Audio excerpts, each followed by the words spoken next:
Lionel Messi is taking the MLS into all new heights, maybe even bigger than the NBA. Hello, everyone. This is Jabari Young, senior editor and writer here at Forbes. And in a moment, I'll be talking to Hugh, the president of the Seattle Sounders, the MLS franchise that won 2 MLS Cups and all we out there in the Pacific Northwest. We actually met in Austin and we talked all things MLS, the Apple deal, what he has in store, and how he plans on taking the Seattle franchise to be one of the premier soccer organizations in all of the world. All that in sports, business, and more. Seattle Sounders president Hugh right now. So you're back home. All right, Tacoma, Washington, and what is that like? You know, going back home from New York area and now, living back in Washington. So I spent 30 years of my career away from the place you grew up, and I think you can identify. Sometimes you have to go where the jobs are, where the opportunities are, and so I left the Pacific Northwest as a young, bright-eyed, big-visioned person, and now I'm coming back a completely different perspective. And having worked in different markets, whether it was New Orleans or New York, New Jersey, or even in Oklahoma City, people know you for your role, right? They know you for the job that you're doing, for the team that you represent in that community. It's very different here because people know me for who I am in many ways. So I'll be walking through a match, walking through a club section at a Sounders game, and someone will go, Hugh! And it won't be because of my job, but because I went to high school with them. Yeah. And so it's really odd for me to get used to that, but it's been really fulfilling. So you like that feeling then when you go around the stadium and you not see people, just fans, you see friends, and does it feel like, oh man, I'm back home? I think that's always been the mantra and environment I've tried to build everywhere I've been in terms of leading teams and organizations, that the fans feel like they're part of something, that it's personal, and that they can come up to me and talk. This is just a little bit different because normally those fans were connecting with me as the person who's running the team and not necessarily just as that 15 or 16-year-old kid in high school. So in that regard, it's a little bit different. But yeah, to me, what I love about sports is the fact that we have this ability to have this platform that people are engaged and interested, unlike selling potato chips or pencils or anything else. And so to me, that's what's been drawing me to this work for a long time. Yeah. Do you tell your friends to call you Mr. President? Good idea, but no, I haven't done that yet. Well, listen, speaking of leadership, I mean, we're here at the Pro Sports Assembly event here in Austin, Texas. And Pro Sports Assembly is an organization that is for executives like you, right? This is what they're built for. Right. Why is this organization important? So about 2016, when we were in the midst of building Harris Blitzer Sports and, the Devils, Sixers, and all of that, Scott O'Neill and myself, we were thinking about what it was that we wanted the best-in-class organizations to look like. And diversity and having diverse thought and experiences and opinions and mindsets was number one. Like, that was what we were looking for. And at the time, it was really hard to go out and recruit and develop and, talk about future leaders who have diverse backgrounds and diverse makeups. And so we realized that some of that was us, some of that was our organization, and some of the biases that we just didn't see. We thought that we were great leaders and we were doing great work, and we just didn't. But there were some unintended consequences to some things of the way sports teams have just operated that make it really hard for people who don't have a network or have been in the network or come from different means to really break in. And so about 4 years ago, some of our employees were getting involved with Laura Dixon and Pro Sports Assembly, and I raised my hand and said, I got to be a part of this because we have to figure out how the face of sports, the sports teams, and our business in general is dynamically changing over the next 10 years. I mean, you've been around a long time. I have too. I turned the clock back 25 years, and the things that I think and saw in the NBA then versus now, and the things I see in different teams, and the leagues and the teams and the sports will be better when we have a more diverse pool of people that are leading. Yeah. And we just don't have it right now. And that's why Pro Sports Assembly is so important, is that it's not just a forum for people to come together and share.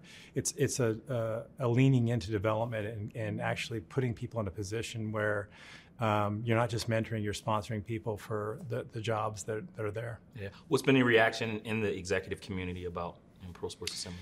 Obviously, I think I think most leaders feel committed to, having a more diverse leadership. If you look at most teams across all leagues, it's going to be people who look like me. In fact, the first question I got when I got to Seattle is how committed are the Sounders to diversity if they bring in another older, white man of privilege, and that's true. There's a lot of truth to that, and I can only do the work I can to prepare the fact that the next wave of leaders are coming, and so I think that everybody is committed to it. I think the question is, how do you do it? Right? It's really complicated in many ways because everybody has a different journey, a different path.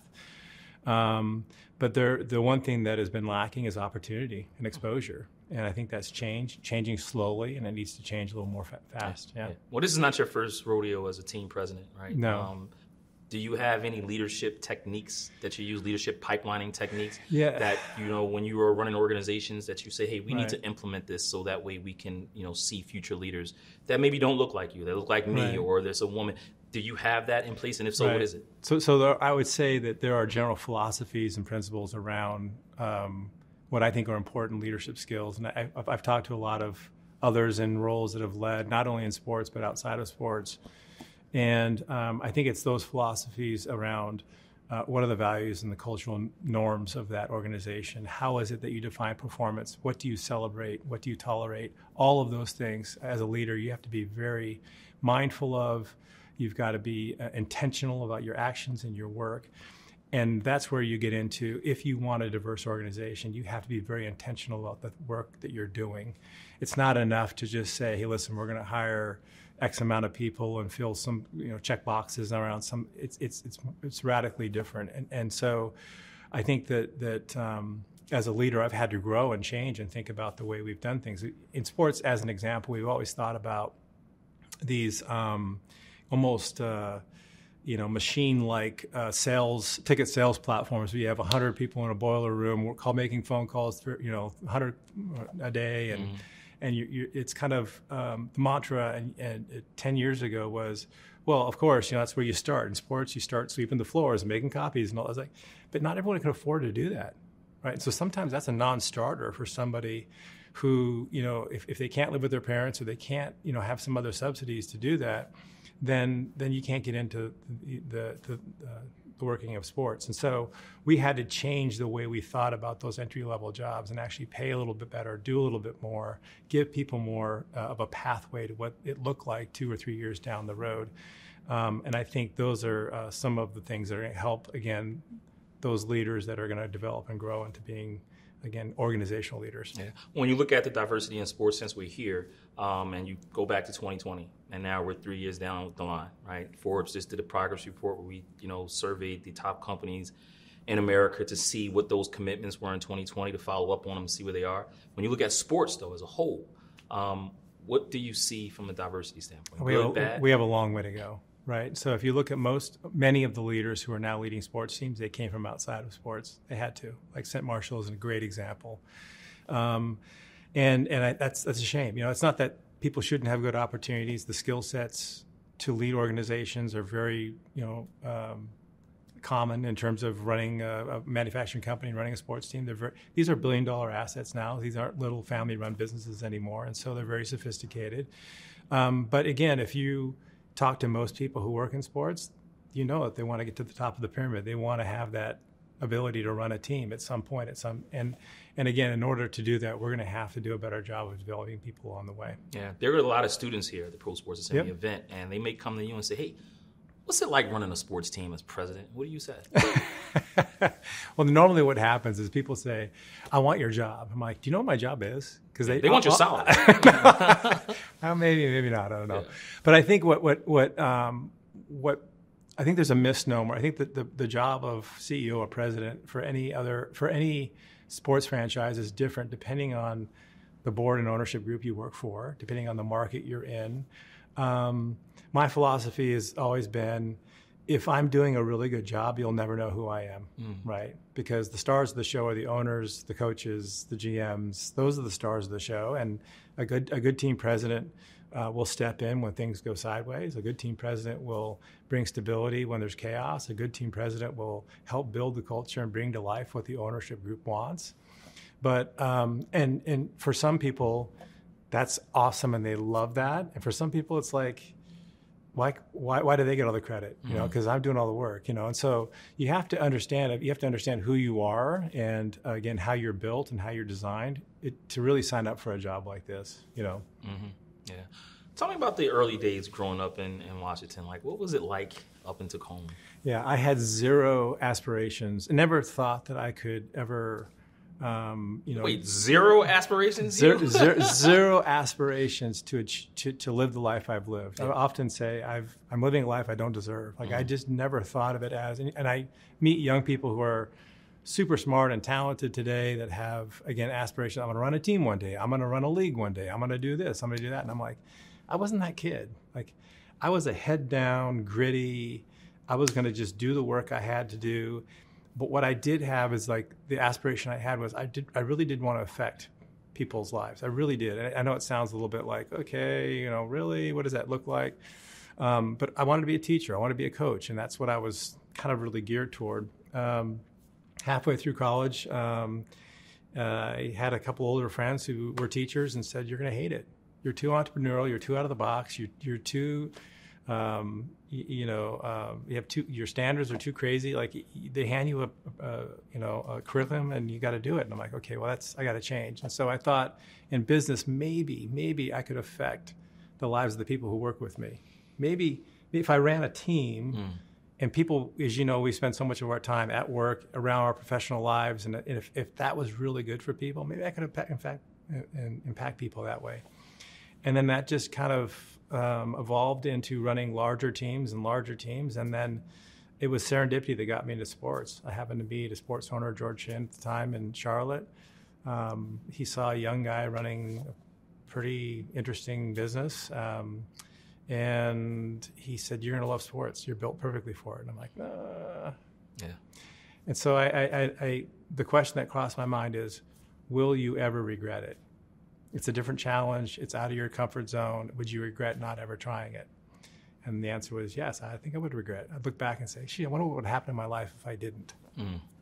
And that was, right around 2000. So, I guess the moral of the story is like, I always felt like I knew what I was good at. I knew what my craft was. My craft was running teams of human beings to do extraordinary work. And I saw an opportunity and I understood what it looked like, and I was willing to take it. Yeah. So when you were running team president in New Orleans, right, as the NBA franchise down there with Hornets, Pelicans, now it's Pelicans, anything that stood out about that job? So if you remember, Jabari, to look back, this 2005 Hurricane Katrina hits New Orleans, right? So this wasn't your typical, like, hey, how many tickets are we selling this week? This was like employees displaced. We go to Oklahoma City for 2 years. A lot of people forget this, but, in 2005 when the hurricane hit, it was literally, I think 70 days later, we're playing games in Oklahoma City at the Ford Center, and which went on to become, the Thunder coming there from relocating there. But so through that period of 2 years there, trying to understand and manage how we had our employees and what was moving, the chaos and turmoil that was happening in terms of, we have two markets that, we didn't want to turn our back to New Orleans, but we certainly wanted to reward Oklahoma City for supporting that team the way they did. And then we moved back to New Orleans in 2007. And this was a city that was already a small city, didn't have a lot of, if any, Fortune 500 companies, didn't have it. And so then the whole vision of the company became about how do we save the NBA in New Orleans. And it wasn't until 2012 when Mr. Benson of the Saints bought from the NBA for a couple of years of work for David Stern. So all of that made that experience so incredibly unique. It was unlike any other experience I can imagine running a team anywhere. But I would say between that and the experience with the Devils and the Sixers and now the experience with the Sounders, I think as a leader, they're all different. they're like children. Like every one of these projects, every one of these jobs has been very unique and very different. And so you have to kind of go into it and not try to force what it is that you believe is the only way, but you have to work with what you have and kind of keep your eye on what the bigger vision is. Yeah. Get to your position with the Sounders in a minute and, growing revenue there Right. and what your plans are. But, you go from New Orleans to in 2012, I believe that was last year. I left there, in 2012 and then you go to Harris Blitz and Sports Yep. and Entertainment. You run the franchises there, the Devils and the Sixers.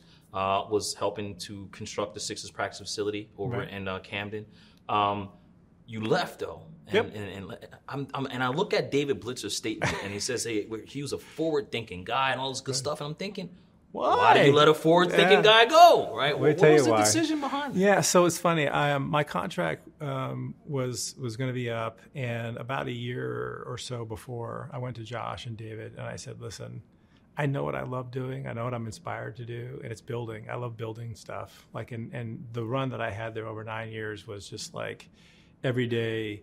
But organizations go through cycles, and they cycle through this formulation, high intense growth, stability, and then you kind of re-engineer. And it was such a mature business. Now, David started buying things, and Josh started buying things, and now, how it fits in with HPSC. And I just felt like I had like one more interesting thing out there, challenge that I wanted to go do, really. And I thought Seattle would be the last thing I would even consider, honestly. And so we had a very, for the last year, they even talked to me like, are there other things you want to do, or are there things you might want to do with us? And I just said, listen, there's a beginning, middle, and end. I think it's just time. I think it's just great. And, Tad Brown was there. It was perfect timing. And so it's a very unusual circumstance to have a leader elegantly kind of like just step away and have everything just keep going and keep running, and then me be able to go off and do something that was going to kind of be more of a startup and kind of build. Which brings me to Seattle. Seattle, again, I did not think it was going to be Seattle. The owner of the team, Adrian Hanauer, happens to be a friend of mine since we were 19 years old. He's been trying to hire you for 15 years now? Something like that. And so that was candidly probably a negative, because it was like, you're my buddy. I don't want to my buddy. Come on, seriously. But what I saw and what I see in MLS right now with soccer as a sport in North America, what I see with the Sounders specifically, was this moment in time that was like, wow, there's a lot of tailwinds here. And to be able to come in and create potentially a path that allows this brand to go from here to premier, and to help that sport be part of the sport growing in North America, it felt a lot like what the NBA was 20-some years ago. It felt a lot because they're scrappy small businesses now. I think that's going to change in the next 5 years for MLS. And so to me, it was the right project, the right people, and the right time. Yeah. Before we go into MLS, and I definitely want to get your thoughts on that. And right. You're new to the Apple deal. That's a very interesting distribution model that they have going. But when you think about the future of the Sounders, I know the World Cup's coming in 2026, and you were brought on to grow revenue. You were brought on to grow business. I'm looking now, $660 million valuation for that franchise up there. Right. $66 million in revenue, according to Forbes figures. Right. Forbes is never wrong, by the way. We run corrections, but how do you grow that? How do you get that? 66 to 100 and 100 to 200 to kind of you grew revenue when you was with Harris Sports and Entertainment. So how do you do that here? Yeah. So I would say that if it were an easy answer, everyone would do it, right? Yeah. But so I would say first things first. Culturally, we had to look at the team as an enterprise and not just as necessarily as a soccer team. Mm-hmm. Right? We had to take a step back and say, how does this brand, this connectivity to the market, this allow us to leverage to grow revenues and lean into other areas that sports can do, like real estate investment and some other things, like we did at HPSC. Mm-hmm. So that is a key part of it. I think it also starts with the aspirational changes of what is good and what is great, right? And so one of the things I have been around the Sounders for a long time because of my friendship with Adrian. We would talk so often that I kind of felt like I had a pulse on the team, and they came out of the gates at MLS expansion and just were the gold standard in MLS. highest attendance, highest revenues, made money. It was just amazing. But if you look at MLS today, the teams that are coming in most recent, Atlanta and St. Louis, LAFC, these are the teams that are actually creating the new standard, right? So in some ways, I think that as an organization, we had to recalibrate what good was. We had to recalibrate what great was, and if we were a big club or not. And so to me, it's not about comparing yourself against other MLS clubs. It's about how are we against other soccer clubs in the world, right? Which is a pretty lofty standard. These are some of the biggest brands in sports, period. And so I think part of it is, how do we think about the business as an enterprise? That opens up opportunities. Secondly, what are our aspirations and goals, and how will we get there? And the third is what I'm working on right now, 6 months in, is like assembling the people and process and structure to make sure that you can, leverage and lean into all those opportunities when they come. And again, it doesn't happen overnight, but it can be done for sure. I was, very fortunate to see that happen firsthand at HBSE. And even in New Orleans, when 2012, New Orleans, smallest market in the league, was middle of the pack in terms of revenues in the NBA. So again, that when we talk about what is it that makes the hair on my neck stand up, is when you get, again, a collective of humans that are going like, you know what, we don't have to be just the best MLS team. Why not be the best North American team? Period. Right? Why not engage with our fans in a way that's unique and different or progressive? Why not? And so that's the fun part to me. Yeah. How do you get that dollar share, though, from residents and fans in Seattle? I mean, I know it's an established brand, but listen, the Kraken is there. Right. You have rumors that the NBA will be back in Seattle. Yeah. The Seahawks are there. Great the Storm market. Right here. Great sports market. For sure. It's not a lot of money to go around, though. How do you make sure you maintain Well, there's that? more money than you think, actually. There's a lot of folks there who, if you listen to the number one reason why they're not necessarily attending games, whether it's Seahawks, Mariners, it's not money, right? It's not, right? There's a lot of things to do, and they're extremely committed to their sports teams, to their region, to their community, 100%. Having grown up there, I totally understand it. But how do you do it? Well, I think the Apple platform, which I know you want to talk about, is it actually is an opener for us, because we can actually define how people are engaging with us that go beyond whether they're buying a ticket and sitting in a seat, right? It goes beyond that. And so we've had to think through, what does engagement and a membership look like to being part of the Seattle football fan club, And it may be a digital membership. It may be, an engagement where you're living in Austin, Texas, and you're still a Sounders fan, and you're still part of the family, and you feel it. And the match day experience is just one element of that, if you can make it once a year or whatever. And so, I think that's to be determined over time. But I don't see, taking our fan base of, people who are hand raisers who say, I'm a Sounders fan, and doubling that. It's not a huge number. It really isn't. Not as the way we define it, because you have to be engaged. The revenue piece, I would say, it boils down to, the core tenets of our business, which is we sell a lot of tickets. Third in the league, right? Right. But we don't sell enough of the high premium experiences, right? And so some of that will help yield, and I think there are people who want it. You've seen it. I was with the Devils. We were down there together. Listen, that's a nice premium experience. I would tell people all the time, go to get the premium experience with the Devils. You're down there with David Blitzer, and he's walking around. It's a great thing. Exactly. So I've always learned this in sports. You want to learn how to increase your average ticket price. Just tell people they can't have something, and then they'll pay more for it. It's a psychology thing. Exactly. And then our sponsorship business it's a simple business. It sponsors tickets and it's premium, and the Apple deal will mature over time, and we'll see how that looks. But yeah, it's definitely not outside the realm of possibility to do it the next 5 years. Yeah. Well, I'm glad you said the Apple deal. I mentioned a few times. Right. You're perfect to ask this, because you're coming from outside of the MLS. You wasn't there when that deal was struck, and it's different. Right. One word to describe that Apple deal so far. Progressive. I think, I think it's, I think we're going to look back on this and go, who was first again? Was it MLS or was it, because I think you see what's happening in the media ecosystem right now. Look what's happening in baseball. Look what's happening with teams that are having deals, they're just walking away from them, right? So the model, and we've seen this ship coming into port for at least a decade. The media landscape's going to change, and all these regional sports networks are going to go by the wayside, and we've all been watching it, and it's happening, and we just didn't know what the void was going to look like. I'm super bullish because I know that Apple's committed. They're 100% committed. They've got a really good track record as a company that when they get their weight behind something, they tend to be successful at it.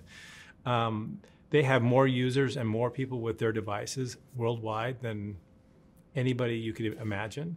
And so therefore, to have them as a partner, and MLS is the youngest demographic, they're the most technologically savvy. It was just a perfect marriage, And so we see that as an opportunity for us to actually expand our brand, expand our footprint, to think differently about the way we promote and get on social media, because it's not just about English language in Seattle. That's not our fan base. Yeah.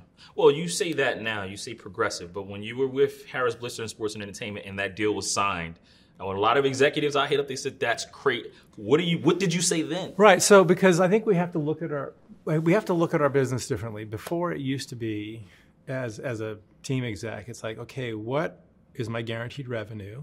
Right? Who's going to write me the biggest check? And I've gone through these regional negotiations before, and you're pitting one against the other, and you're hoping to get coverage and carriers enough care. But it's not going to last. It's just not, right? It's not in the NFL, right? Because they have national deals. We'll see what happens in the NBA, which is probably the second strongest product. We'll see what happens in baseball. We already see where it's starting to deteriorate. And so MLS is as an emerging kind of startup league, in comparison to those. I think they had to do something different, right? I think they had to think about this differently. Yeah. And I think NHL is coming. I mean, we'll see. Yeah. But when you look at the MLS, though, it's almost like they allow the overseas leagues to come into this market and eat their lunch because they took the media deals, right? Premier League gets $1 billion, $2 billion, right. And MLS is just here, and they had to go to Apple. Like, why is that? Well, that was a different time. MLS. I think if you were to chart the growth of MLS, it's more of a hockey stick than it is like a gradual growth. If you look at the last 5 years, the new markets, MLS is growing. Into at an exponential rate, and North America, particularly around soccer, is growing. It's the fastest growing market for soccer in the world. So I think MLS was not necessarily, again, I can't speak for the commissioner, but again, I think this is a time and a place where I think you're going to see, us zigging when you might expect to zag, Yeah. Well, I mean, listen, it's in a good place now, right? We obviously saw the headlines with, Lionel Messi coming in MLS. But you know what? He wouldn't do that if it weren't a league that was competitive. If it wasn't on par with the top, you name it, X leagues in the world, he wouldn't do it. He's getting $60 million. He would do it.